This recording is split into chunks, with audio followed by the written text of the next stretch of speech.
नमस्कार प्यारे विद्यार्थियों, एक बार फिर से आपका सीसी ऑनलाइन एजुकेशन में हार्दिक स्वागत अभिनंदन करता हूं। पिछली क्लासों में हमने संवाद लेखन पढ़ा और संवाद लेखन का जो अंकवार था वो था 3।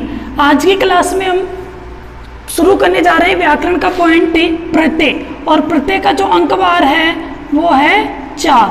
प्रत्यय के अंदर ही हमारी परीक्षा के अंदर 2 प्रश्न आते हैं। एक प्रश्न में तो क्या होता है कि हमसे वो क्या पूछेगा, प्रकृति प्रत्यय, 1 नंबर का ये होता है। और जो दूसरा प्रश्न होता है उस प्रश्न के अंदर क्या दिया हुआ होता है, प्रकृति प्रत्यय दिया हुआ होता है और उससे हमें शब्द का निर्माण करना होता है, 1 नंबर का ये होता है। तो ऐसे 2-2 नंबर के 2 प्रश्न आते हैं, तो कुल मिलाकर के 4 अंक का ये हमारा टॉपिक है और इसको शुरू करेंगे। सबसे पहले हम इसकी परिभाषा की बात करें तो प्रत्यय जो होते हैं वो किसी भी शब्द या क्रिया के अंत में जुड़ के उस शब्द या क्रिया के अर्थ में क्या कर देते हैं, परिवर्तन कर देते हैं। तो हम प्रत्यय की परिभाषा लिखेंगे। सबसे पहले आप टॉपिक लिखें परिभाषा,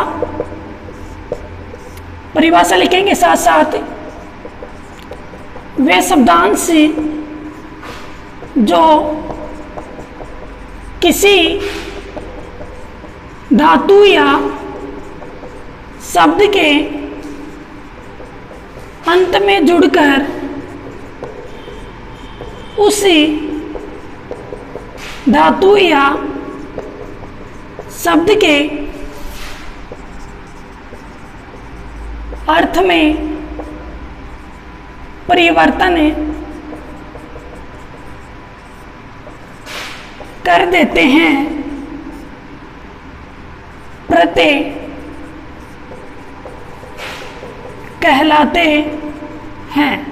यानी वे शब्दांश जो क्या करें, किसी भी धातु के अंत में जुड़े, यानी कोई भी धातु हो, जैसे अपनी पट धातु है उसके अंत में हमने प्रत्यय जोड़ दिया तो वहां पर उस धातु के अर्थ में क्या कर देंगे, आंशिक परिवर्तन, यानी थोड़ा बहुत परिवर्तन कर देंगे, वो क्या कहलाएंगे, प्रत्यय कहलाएंगे। अपने सिलेबस की हम बात करें तो संस्कृत भाषा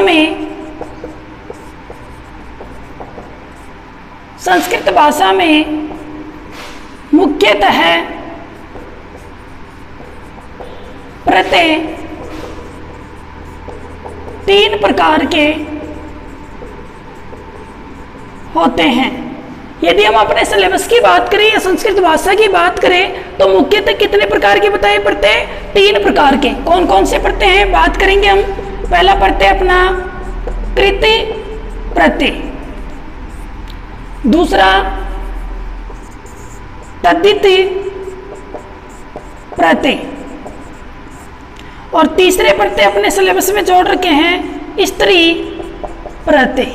ठीक है, एक बार हम इनकी सामान्य बातचीत करते हैं। देखिए परिभाषा हमने देखी, परिभाषा का मतलब ये है कि प्रत्यय जो होंगे वो किसी भी धातु या क्रिया या शब्द के अंत में जुड़ेंगे। ठीक है, वो क्या कहलाएंगे, प्रत्यय। प्रत्यय कितने प्रकार के, 3 प्रकार के। कौन कौन से, कृत प्रत्यय, तद्धित प्रत्यय और स्त्री प्रत्यय। अब कृत प्रत्यय की हम बात करें अपने सिलेबस के अनुसार तो कृत प्रत्यय में अपने सिलेबस में जोड़ा तव्यति, अनियरि, सत्री और सानच।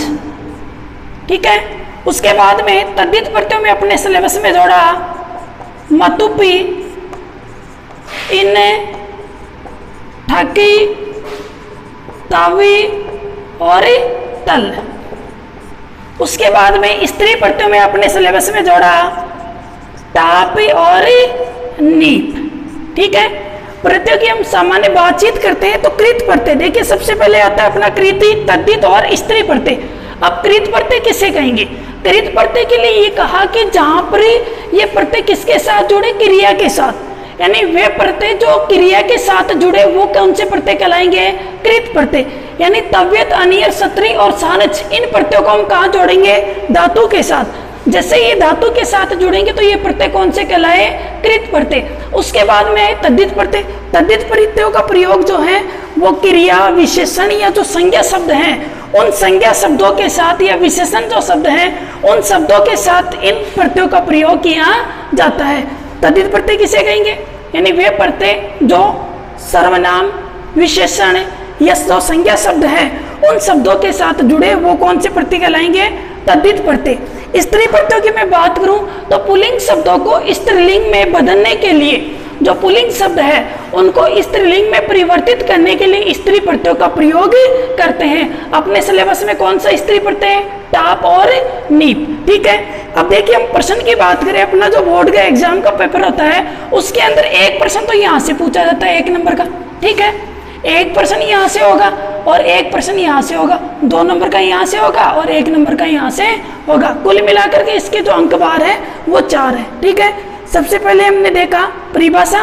परिभाषा ने ये कहा कि धातु या शब्द के अंत में जुड़े वो क्या कहलाएंगे? प्रत्यय, और पहले जुड़े वो क्या कहलाते हैं? उपसर्ग। ठीक है, 3 प्रकार के प्रत्यय, कृत, तद्धित और स्त्री। कृत प्रत्ययों में अपने सिलेबस में तव्यत, अनियर, सत्री और सानच। तद्धित प्रत्ययों में मतुप, इन, ठक, तव, तल। ठीक है, उसके बाद में स्त्री प्रत्ययों में टाप और नीप प्रत्यय अपने सिलेबस में जोड़े गए। सबसे पहले आज हम शुरू करेंगे स्त्री प्रत्यय। स्क्रीनशॉट लें।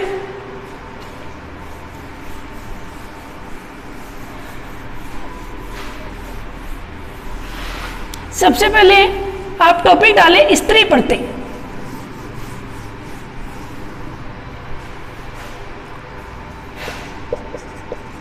स्त्री प्रत्यय। स्त्री प्रत्यय में लिखेंगे पहले पुल्लिंग शब्दों को, पुल्लिंग शब्दों को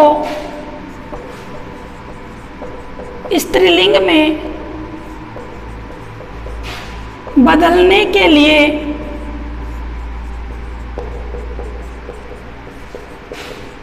स्त्री प्रत्ययों का प्रयोग किया जाता है। पुल्लिंग शब्दों को स्त्रीलिंग में बदलने के लिए कौन से प्रत्ययों का प्रयोग करेंगे हम? स्त्री प्रत्ययों का। ठीक है, स्त्री प्रत्ययों में अपने सिलेबस में कौन कौन से प्रत्यय हैं?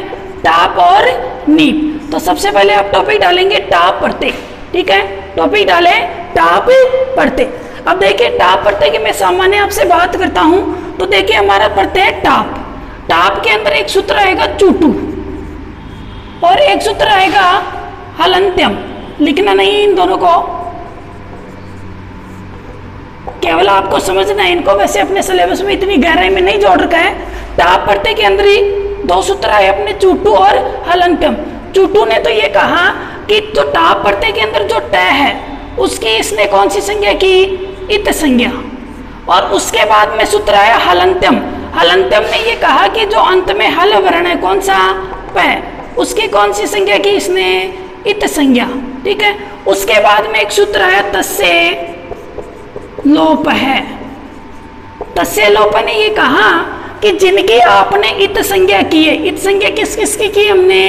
ट और प की, उनका तस्य लोप यानी क्या कर दो? उनका लोप कर दो। यानी यहां से किसका लोप करेंगे? ट का और प का। जब ट का और प का लोप हो जाएगा तो टाप प्रत्यय में शेष क्या रहेगा? आ। टाप प्रत्यय में शेष क्या रहेगा? आ, क्योंकि टाप प्रत्यय के अंदर जो ट था उसमें किसकी ध्वनि थी? आ की ध्वनि थी, और उसके बाद में प क्या था? हलंत था। तो चूटू ने तो ये कहा कि ट की इत संज्ञा कर दो, हलंत्यम ने ये कहा कि प की इत संज्ञा कर दो, और तस्य लोप ने ये कहा कि जिनकी आपने इत संज्ञा कर की है उनका क्या कर दो? लोप कर दो। और जैसे ही लोप किया तो टाप प्रत्यय में शेष क्या रहा? आ शेष रहा। क्लियर है? तो हम लिखेंगे टाप प्रत्यय में, थोड़ा सा अलग लिखेंगे, मैं बोल रहा हूं आजादी गण। पहली पंक्ति में लिखेंगे आजादी गण एवं अकारांति, आजादी गण एवं अकारांति पुल्लिंग शब्दों को स्त्रीलिंग में, आजादी गण एवं अकारांत पुल्लिंग शब्दों को स्त्रीलिंग में बदलने के लिए या परिवर्तित करने के लिए, आजादी गण एवं अकारांत पुल्लिंग शब्दों को स्त्रीलिंग में बदलने के लिए या परिवर्तित करने के लिए टाप प्रत्यय का प्रयोग किया जाता है। कौन से प्रत्यय का प्रयोग करेंगे? टाप प्रत्यय का। ठीक है, अगली लाइन में लिखेंगे टाप प्रत्यय के ट और प, टाप प्रत्यय के ट और प का लोप होकर अशेष रहता है। टाप प्रत्यय में किस किस का लोप कर देंगे? ट का और प का। शेष क्या रहा? अशेष रहा, जो पुल्लिंग शब्दों के साथ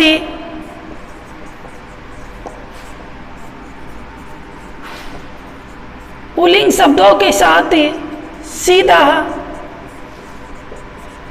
जोड़ा जाता है। ठीक है, टाप प्रत्यय में कौन सा शेष रहा? अशेष रहा। ये पुल्लिंग शब्दों के साथ क्या हो जाएगा? सीधा ही जोड़ दिया जाएगा। जैसे मैं एक उदाहरण की बात करूं तो अपने पास उदाहरण है चतुर्धनी टाप। ठीक है, टाप प्रत्यय में शेष क्या रहा?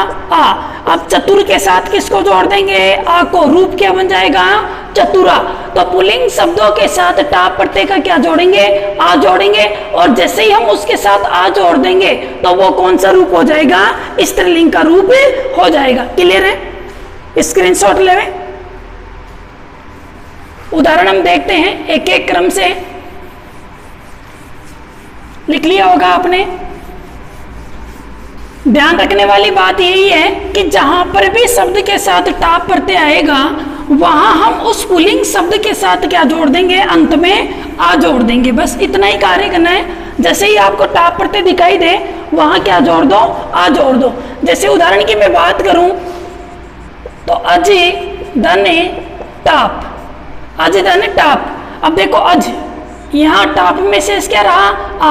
अब मुझे क्या जोड़ना है? यहाँ आ जोड़ना है। रूप क्या बन जाएगा? अजा। अज धन टाप अजा। अगला उदाहरण देखो, एडक, एडक धने टाप। क्या जोड़ूंगा? एडक के साथ ही आ। और जैसे ही आ जोड़ेंगे तो रूप क्या बन जाएगा? एड का। एडक धन टाप एड का। अगला उदाहरण देखो, अश्व धने टाप। क्या बनेगा? अश्वा। अश्व यानी घोड़ा और अश्वा यानी घोड़ी, यानी स्त्रीलिंग में चेंज कर दिया ना इसको। उसके बाद में अगला उदाहरण देखो, वत्सी धने टाप। क्या बनेगा? रूपी वत्सा। वत्सी यानी पुत्री, वत्सा यानी पुत्री। ठीक है, सुति धने टाप। रूप क्या बनेगा? सुता। सुत धन टाप सुता। आगे देखे, चप्पल धने टाप। क्या बनेगा? चपला। चप्पल धन टाप चपला। अगला उदाहरण देखो, चतुर धने टाप। आरबीएससी के एग्जाम में पूछा गया उदाहरण है। क्या बनेगा? चतुरा। चतुर धन टाप चतुरा। चंचल धने टाप। क्या बनेगा? चंचला। चंचल धने टाप। रूप क्या बनेगा? चंचला। ठीक है, आगे देखिए, मंद धने टाप। क्या बनेगा? मंदा। मंद धन टाप मंदा। अगला उदाहरण देखो, शूद्र धने टाप। क्या बनेगा? शूद्रा। शूद्र धन टाप शूद्रा। क्लियर है? यानी टाप प्रत्यय का हम क्या जोड़ेंगे? आ जोड़ेंगे। आगे देखे, अनुज धने टाप। क्या बनेगा? अनुजा। अनुज धन टाप अनुजा। ज्येष्ठ धने टाप। क्या बनेगा? ज्येष्ठा। ज्येष्ठ धन टाप ज्येष्ठा। उसके बाद में देखो, कर्पण धने टाप। क्या बनेगा? कर्पणा। ठीक है, यानी जहां पर भी पुल्लिंग शब्द होंगे और उनके साथ कौन सा प्रत्यय आ रहा है? टाप प्रत्यय। जैसे ही आपको टाप प्रत्यय दिखाई दे तो आपको क्या करना है? वहां उसके साथ क्या जोड़ना है? आ जोड़ना है। जैसे एग्जाम में आपको दिखाई दे अज धन टाप, ठीक है, तो वहां क्या बनाना है आपको? अजा।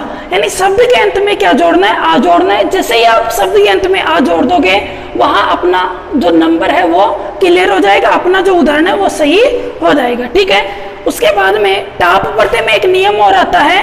कि कुछ ऐसे उदाहरण हैं जिनके अंदर ही आप स्क्रीनशॉट ले पहले, जिनके अंदर क्या होगा कि अक होगा, यानी जो पुल्लिंग शब्द है उन पुल्लिंग शब्दों के अंत में क्या दिखाई देगा, अक। तो उस अक का क्या हो जाएगा, इक हो जाएगा। तो लिखेंगे आप ही कुछ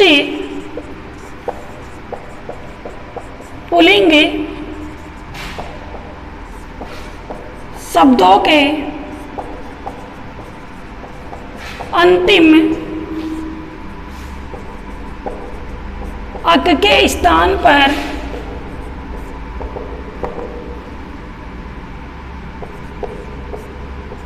इक हो जाता है। यानी कुछ ऐसे पुल्लिंग शब्द हैं जिनके साथ हम टाप प्रत्यय लगाएंगे तो उसी अंतिम अक के स्थान पर क्या हो जाएगा, इक हो जाएगा। अक तो वहां से हट जाएगा और अक के स्थान पे क्या कर देंगे, इक कर देंगे। जैसे मैं बात करूं बालकी धने टाप, अब देखिए इसको अलग अलग करते हैं। बाल हलंत किया, यहां से क्या निकला, अक, उसके बाद में क्या है, टाप। तो इस अक के स्थान पर क्या कर देंगे, इक करेंगे ना, और टाप का शेष क्या रहेगा, आशेष रहेगा। अब रूप बना दो, और जैसे ही रूप बनाएंगे तो रूप क्या बनेगा, बालिका। तो बालक धन टाप, रूप क्या बनेगा, बालिका। ठीक है, ध्यान रखने वाली बात यही है कि कुछ ऐसे शब्द हैं उनके अंदर अंतिम अक के स्थान पे क्या हो जाएगा, इक हो जाएगा।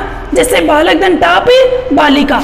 अगला उदाहरण देखो, मूसक धने टाप, क्या बनेगा, मूसिका। मूसक यानी चूहा और मूसिका यानी चूही। ठीक है, अगला उदाहरण देखो, धावक यानी दौड़ने वाला, धावक यानी दौड़ने वाला। और इसका जब टाप प्रत्यय लगाएंगे तो अक के स्थान पे तो क्या कर दिया हमने, इक, और टाप का क्या जोड़ दिया, आ जोड़ दिया। रूप क्या बना, धाविका। धावक धन टाप, धाविका। अगला उदाहरण देखो,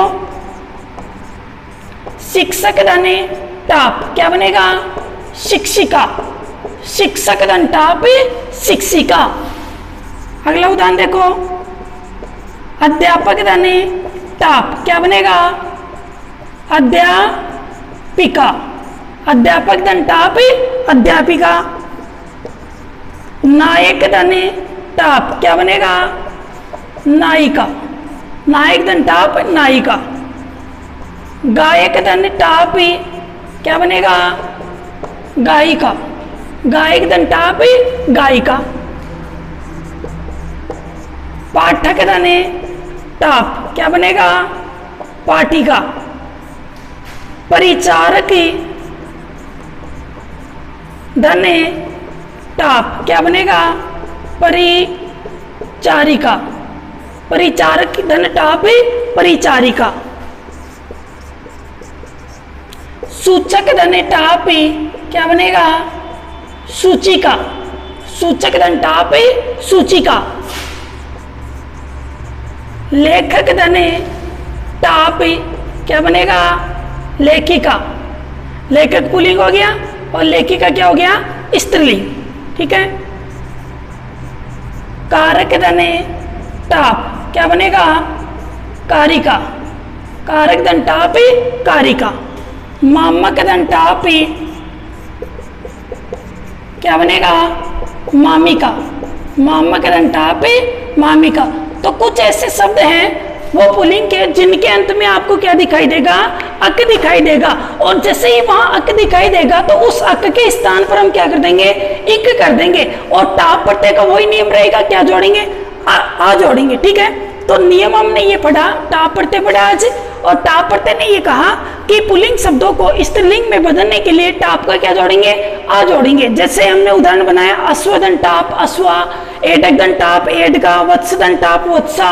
सुतधन टाप, सुता। उसके बाद में हमने नियम देखा, कुछ जो पुल्लिंग शब्द है उनके साथ ही जब अक होगा तो अक के स्थान पर क्या कर देंगे, इक कर देंगे। जैसे बालक धन टापी, बालिका। धावक धन टापी, धाविका। अध्यापक धन टापी, अध्यापिका। नायक धन टापी, नायिका। पाठक धन टापी, पाठिका। सूचक धन टापी, सूचिका। मामक धन टापी, मामिका। मूसक धन टापी, मूसिका। शिक्षक धन टाप, शिक्षिका। तो प्यारे विद्यार्थियों, और भी जो बहुत सारे उदाहरण हैं मैं आपको पीडीएफ में दे रहा हूं, तो वहां से भी आप लिखे। साथ में अपनी जो पाठ्य पुस्तक है उस पाठ्य पुस्तक के पीछे भी अपना प्रत्येक प्रकरण जोड़ रखा है, वहां से भी जो कोई उदाहरण छूट गया है यहाँ तो उसको आप वहां से लिखे। फिर भी कोई उदाहरण आपको समझ में नहीं आया हो तो आप उस उदाहरण के बारे में कमेंट बॉक्स में लिख के मुझे अवगत करें, ताकि मैं उस उदाहरण को यहाँ आपको समझाने का प्रयास कर सकूं। अगली क्लास में हम स्त्री प्रत्यय का जो अगला प्रत्यय है नीप प्रत्यय उसको पढ़ेंगे। उससे पहले आपसे एक छोटा सा निवेदन है, आप इस स्टाफ प्रत्यय को क्लियर करें। यदि ये क्लियर है तो आपको ये माने कि 1 नंबर कन्फर्म है, क्योंकि ज़्यादातर संभावना टाप प्रत्यय से रहती है। अब तक की जितनी भी एग्जाम देखी गई है तो ज़्यादातर जो प्रश्न है वो टाप प्रत्यय से पूछे गए हैं। ठीक है, धन्यवाद। जय हिंद, जय भारत।